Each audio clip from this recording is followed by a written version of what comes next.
Okay, my name is Josh Hulse from Team 16, the Interrogators, and with me I have Brandon Huss, and we're going to talk about the next steps of the project that we started.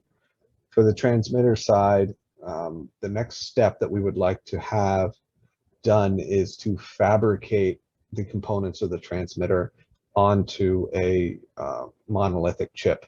The next step is to make it more of a handheld device, less discrete components, maybe more streamlined and smaller form factor. That would allow us to meet the requirements that we expected for the shareholders, the stakeholder in particular. And now Brandon's going to discuss the receiver side, the antenna side. Yeah, so with the antennas, so to reduce the form factor, so you'd look at either a patch antenna and kind of like on your cell phone, how that mitigates the size of it, but still gets the same point across.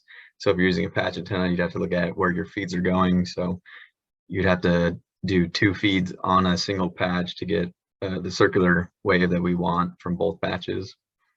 And going along with that, how would you really incorporate your feed from the same transmitter signal from the chip, and then how would you get that same feed to the antenna? So therefore using just microwave strips, and how would you actually fabricate those? So you'd have to incorporate a PCB into that from the chip, from the transmitter, and then Optijona to talk more on the receiver board. Hi, I'm Jonah. I've been working on the receiver and also kind of the DSP portion of the project. So since the last video, I've been helping implement the scripts that Daniel from the DSP portion has been writing. And by using those scripts, we've been able to record data from the HackRF in our system tests, and we are successful in proving the concept of the design. But for any future work that teams or the company may continue, the receiver board should be the instability of the receiver board should be fixed, and with that fix there should be the specifications of the 60 dB should be met in order to actually use and implement the receiver board into the system. And eventually, once it's implemented into the system, the receiver board can be redesigned once again in order to make things a bit smaller, and things will continue from there. I'm going to pass it on to Daniel and Seth to talk about the DSP portion of the project. Thank you. I'm Seth Dunbar. I'm going to be talking about some of the future work we could do on the DSP system. So first we can find some discrete DSP hardware. So up to this point, we've been using a generic system on a chip that's overkill for this project. Since our end goal is handheld, we're going to be running into issues with power consumption, making the device smaller, and cost.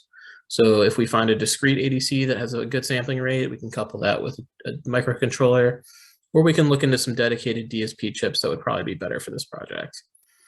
Next, we're going to want to integrate the system with the receiver, which is going to be level shifting the signal we get from the receiver to properly work with the chip, and use the clock signal from the transmitter.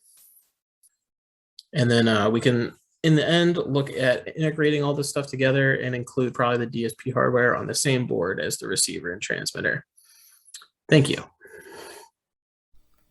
Hi, I'm Daniel, and I'm going to walk you through a quick demo of our project.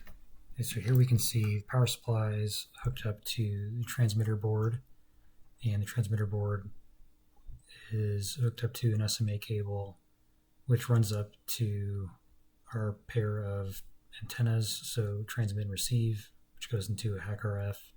Here we see the test target for this particular experiment that we're running, and HackRF goes into a laptop.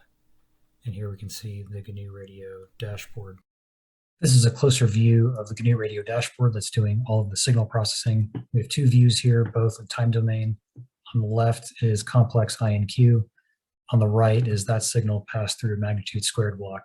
The peaks are formed as the chirp signal passes through the resonant frequency of the target. The red bars here are the peak detection. And if we measure the separation between 2 successive peaks, we can calculate the frequency, which in this case is about 5.7 gigahertz.